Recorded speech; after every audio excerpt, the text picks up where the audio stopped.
ನಿನ್ನೆ ಸಾಯಂಕಾಲ ಸುಮಾರು 7 ಗಂಟೆ ನಂತರ 7 ಗಂಟೆ 8 ಗಂಟೆ ಮಧ್ಯದಲ್ಲಿ ಸೆಂಟ್ರಿಗೆ ಬಂದ್ಬಿಡೋಣ. ಟೌನಲ್ಲಿ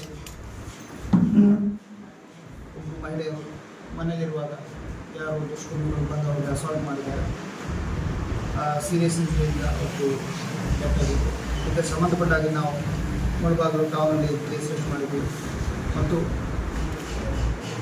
SP ಅವ್ರ ನೇತೃತ್ವದಲ್ಲಿ ಬೇರೆ ಬೇರೆ ಟೀಮ್ಗಳು ಮಾಡಿದ್ವಿ ಮತ್ತು ಆದಷ್ಟು ಆರೋಪಿಗಳು ಯಾರು ಅಫೆನ್ಸ್ ಮಾಡಿದ್ದಾರೆ ಆದಷ್ಟು ಬೇಗ ಪತ್ತೆ ಮಾಡ್ತೀವಿ. ಮುಂದಿನ ಕ್ರಮ ತಗೊಳ್ತೀವಿ. ಈಗ ಅದರದ್ದು ಪಾರ್ಟ್ ಆಫ್ ಇನ್ವೆಸ್ಟಿಗೇಷನ್ ಇದೆ, ತನಿಖೆ ಮಾಡ್ತಾ ಇದ್ವಿ. ಬೇರೆ ಬೇರೆ ಟೀಮ್ಗಳು ಮಾಡಿದ್ದೇವೆ. ಸೊ ಅದರಲ್ಲಿ ಮೊದಲು ನಮಗೆ ಲೀಡ್ಸ್ ಏನೇನು ಸಿಕ್ತು ಅದ್ರ ಮೇಲೆ ವರ್ಕೌಟ್ ಮಾಡಿ ಆದಷ್ಟು ಬೇಗ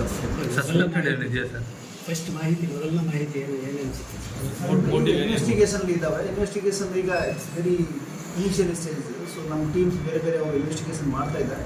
ಇನ್ವೆಸ್ಟಿಗೇಷನ್ ಆದ ನಂತರ ನಾವು ಕ್ಲಿಯರ್ ತಮಗೆ ಹೇಳಿದ್ರೆ we are taken it very serious. And ನಮ್ಮ ಆ್ಯಂಡ್ ಕೋಲಾರ ಜಿಲ್ಲೆಯಲ್ಲಿ ಬೇರೆ ಬೇರೆ ಆಫೀಸರ್ಸ್ ಅವರು ಟೀಮ್ ಮಾಡಿದ್ದೇವೆ. ಇಲ್ಲಿ SP ಅವರು ಖುದ್ದಾಗಿ ಅವರು ಮಾನಿಟರ್ ಮಾಡ್ತಾ ಇದ್ದಾರೆ ಮತ್ತು ಅಡಿಷನಲ್ SP ಮತ್ತು DYSP ಆಮೇಲೆ ಬೇರೆ ಬೇರೆ ಕೋಲಾರ ಟೌನಿಂದ ಆಫೀಸರ್ಸ್ ಕೂಡ ಬಂದಿದ್ದಾರೆ. ಬೇರೆ ಬೇರೆ ಸ್ಟೇಷನಿಂದ ಕ್ರೈಮ್ ಟೀಮ್ ಕರೆಸಿದ್ವಿ. ಅವರೆಲ್ಲ ಈಗ ತನಿಖೆ ಭಾಗ ಆಗಿದ್ದಾವೆ. ಆ್ಯಂಡ್ ಆದಷ್ಟು ಬೇಗ ಕೇಸ್ ಪತ್ತೆ ಮಾಡ್ತೀವಿ.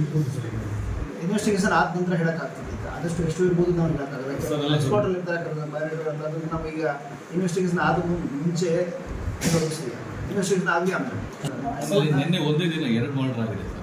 ಅದು ಮಾಲೂರಲ್ಲಿ ಒಂದಾಗಿದೆ. ಅದು ಪರ್ಸನ್ ಮ್ಯಾಟರ್. ಅದು ಆರೋಪಿ ಅರೆಸ್ಟ್ ಆಗಿದೆ. ಅವ್ರ ಕ್ರಮ ಕೂಡ ಆಗುತ್ತೆ ಸರ್. ಇದನ್ನು ಮೇಲ್ನೋಟಕ್ಕೆ ಸುಪಾರಿ ಕೊರಿ ಅಂತಾರೆ ಅನಿಸ್ತಾ ಇದೆ. ನೋಡಿ, ನಾನು ಒಂದೇ ಮಾತು ಹೇಳ್ತೇನೆ, it's very early to come.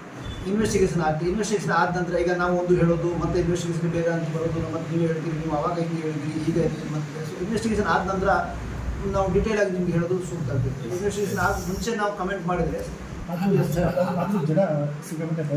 ಅಲ್ಲ, ಅದ್ರ ಬಗ್ಗೆ ನಾವು ಖಂಡಿತ ಅದ್ರ ಬಗ್ಗೆ ಏನೋ ಕ್ರಮ ತೊಗೊಳ್ಬೋದು, ಖಂಡಿತ ತೊಗೊಳ್ತೀವಿ. ಜನರಿಗೆ ಸೇಫ್ಟಿಗೋಸ್ಕರ ಏನೇನು ಕ್ರಮ ತೊಗೊಳ್ಬೋದು ಅದು ಖಂಡಿತ ನಮ್ಮ ಆಫೀಸರ್ಸ್ ಜೊತೆ ಈಗ ಆಲ್ಮೋಸ್ಟ್ 1 hour ಮೀಟಿಂಗ್ ಮಾಡಿದ್ವಿ. ಅವ್ರಿಗೆಲ್ಲ ಅಪ್ಡೇಟ್ ಮಾಡಿದ್ದೀವಿ, ಇನ್ಸ್ಟ್ರಕ್ಷನ್ ಕೊಟ್ಟಿದ್ದೀವಿ. ಅದ್ರ ಬಗ್ಗೆ ಕ್ರಮ ಖಂಡಿತ ತೊಗೊಳ್ತೇವೆ.